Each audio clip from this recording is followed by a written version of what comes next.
मो ना गजेन्द्र प्रसाद बेहरा घर मैतापुर सिमिला ब्लॉक बालेश्वर जिलार मु जने जिया खत चाषी मु आज को 1999 मसीहा जिया खत आरंभ कर आपण माने एक कथा जहा कि विश्वास करि परिबेनी जे पाठ न पढ़ी जने प्रोफेसर पुणी ओयूएटी रे या केमिति संभव। आपण भाबुथिबे जे आम पिला माने लक्ष लक्ष टका खर्च करी पाठ पढ़ी मध्य ए उपाधि पाई पारनांती किंतु एमिति केमिति संभव। यह संभव दर्शक बंधु आम पाखरे जने अछंती सफल चाषी जे कि बालेश्वर जिला सिमिला ब्लॉक मैतापुर गर्व एवं गौरव तांको ना गजेन्द्र प्रसाद बेहरा केमिति थिला तांकर जर्निंग एवं कौन अच्छी चाषर सफलता विषय आसतु थे पचारि बुझा एवं कहीं एक विराट संस्था जहाँकि ओयूएटी भली संस्था तांको प्रोफेसर भाव में दायित्व देजी से बाबद टे कथा हवा। आपण को आरसीएन को स्वागत कौन कहिबे। नमस्कार जहा हो आरसीएम चैनल को मुझे धन्यवाद दूँ। प्रथम जे मो ना है गजेन्द्र प्रसाद बेहरा घर मैतापुर सिमिला ब्लॉक बालेश्वर जिलार मु जने जैव सार चाषी जहा हो ये जो मते आज गुरु दायित्व दिखाई ओयूएटी भुवनेश्वर प्रोफेसर रूपे ऑर्गेनिक फार्मिंग पिला मानकु शिक्षा अर्जन करने जहा हो मो गाँव जो आरसीएम चैनल आमर अक्षय बाबू अच्छा धन्यवाद देमी प्रसार करने। आपण प्रथम कहते आपंकर शिक्षागत योग्यता केते। मोर शिक्षागत बहुत कम माने मेट्रिकुलेट मोर शिक्षागत योग्यता किंतु प्रथम जे मोर इच्छा थिला जे कि जैविक उपाय चाष करी माटी मार सुरक्षित रक्षा करबा एवं ये जो अनुसार तैयारी करबा बा विभिन्न फसल उत्पादन करी जेमिति रोगमुक्त बा परिवेश प्रदूषण रोकी परिबा मोर मुख्य उद्देश्य थिला। या आपण केते वर्ष धरि चाष सहित नियोजन अछंती एवं आपण को केमिति दृष्टि आकर्षण हैला ओयूएटी रो तै बाबद कहंतु। जे 1999 मसीहा रो जेतले बात्या परे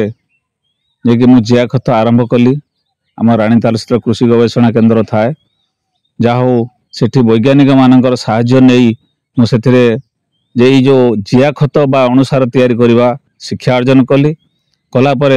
तापर देखिली सेटा भल भाव काम कर तार परीक्षा निरीक्षा नहीं कली ओयूएटी माध्यम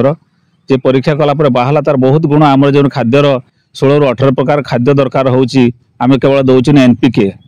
माने यूरिया पोटास सुपर ए तीनटा जगह आपण ओडिसा रे जाइछन्ती एवं को जगह शिक्षादान करछन्ती आ एबे जो ओयूएटी रे आपण पाइले आपण सरकारी स्तर रे मान्यता पाइछन्ती एवं कोन कहिए से बाबत रे। एबे प्राय मो 20 रु ऊर्ध्व जिला जाइछि एबे मध्य जाइथिले जयपुर नवरंगपुर कलाहांडी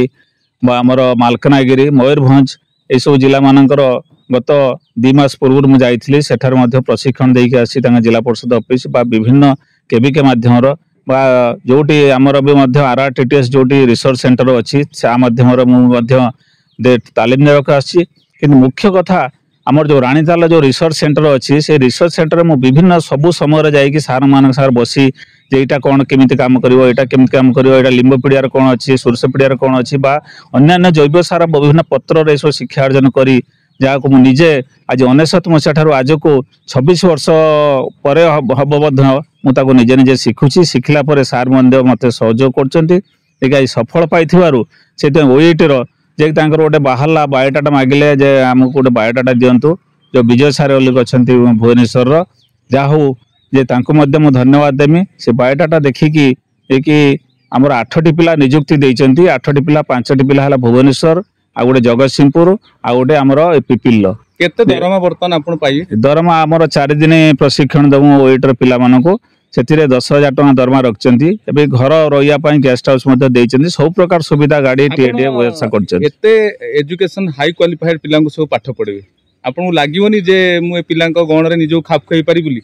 नहीं नहीं सेमती किसी नहीं मोर सेटा को एते वर्ष धरिक 20-25 वर्ष 26 वर्ष है मतलब प्राक्ट करी मोर सेटा अभ्यास हो गलानी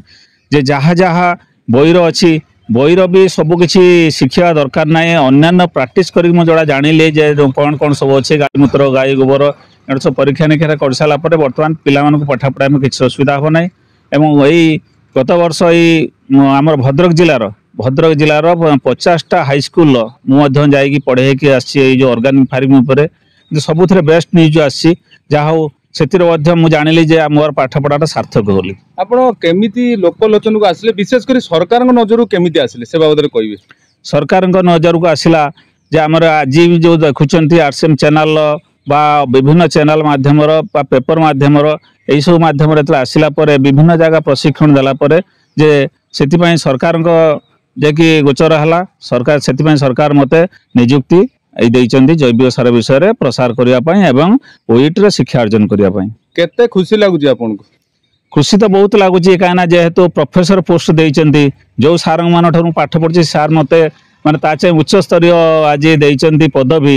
କିନ୍ତୁ ଯେଉଁଦିନ ପିଲାମାନଙ୍କୁ ମୁଁ ଆଜି ମଧ୍ୟ ମାନେ କୋଟି କୋଟି ଲୋକମାନଙ୍କୁ ମଧ୍ୟ ପାଖରେ ଆଶୀର୍ବାଦ ନେଉଛି, ଯେଉଁଦିନ ପିଲାମାନଙ୍କୁ 100ରେ 100% ରଖି ପାସ୍ କରିଥିବି ଜୈବିକ ସାର ପ୍ରତି ବା ଅଣୁସାର, ଯେ ସେଇଦିନ ମୁଁ ବହୁତ ଖୁସି ହେମି ଯେ ପିଲାମାନଙ୍କର ମୋର ଯେଉଁ ଶିକ୍ଷା ଅର୍ଜନଟା ସେଇଦିନ ସଫଳ ହେବ। କିନ୍ତୁ ମୁଁ ଯେଉଁ ଯାଇକି OETର ଠକେଇକି ଖାଲି ଦରମା ଆଣିବି, କିନ୍ତୁ ସେଇଟାର ମୋର କେବେ ମୁଁ ଖୁସି ନୁହେଁ। କିନ୍ତୁ ମୁଁ ଯେତେବେଳେ ଶିକ୍ଷା ଅର୍ଜନ କରି 100ରୁ 100 ମାର୍କ ରଖିପାରିବି ସେତେବେଳେ ଯାଇ ମୁଁ ଖୁସି ହେମି। ବହୁତ ଆପଣଙ୍କ ଶିକ୍ଷାରେ ଯେତେବେଳେ ପିଲାମାନେ 100ରୁ 100 ମାର୍କ ପାଇପାରିବେ, ଏଇ କଥା କହୁଛନ୍ତି? ଆଜ୍ଞା ଆଜ୍ଞା। ଆପଣ ଦେଖୁଥିଲେ କେତେ ସୁନ୍ଦର ଭାବରେ ସେ ତାଙ୍କର ବ୍ୟାଖ୍ୟା କଲେ ତାଙ୍କ ଜୀବନଶୈଳୀ ଏବଂ ଚାଷରେ ସେ ଅନେକ ନାମ କମେଇଥିଲା ବେଳେ ଆଜି OETରେ ଗୋଟେ ଭଲ ପଦବୀ ନେଇ ପିଲାମାନଙ୍କୁ ମଧ୍ୟ ଜୈବିକ ସାର ମାଧ୍ୟମରେ କେମିତି ଉନ୍ନତ କୃଷି ହେଇପାରିବ ସେ ବାବଦରେ ଶିକ୍ଷାଦାନ କରେଇବେ ଏବଂ ଜଣେ ଭଲ ଚାଷୀ ହିସାବରେ ତାଙ୍କୁ ମଧ୍ୟ କେମିତି ଭଲ ଉତ୍ପାଦନ ହେଇପାରିବ ସେ ବାବଦରେ ପାଠ ପଢ଼େ। ଯାଉ ତାଙ୍କ ଆଗାମୀ ଜୀବନ ସଫଳ ହେଉ, ଏହା RCN ତରଫରୁ ଆମର କାମନା। ବାଲେଶ୍ୱର ଅକ୍ଷୟ କୁମାର ଜେନା, RCN ଓଡ଼ିଆ।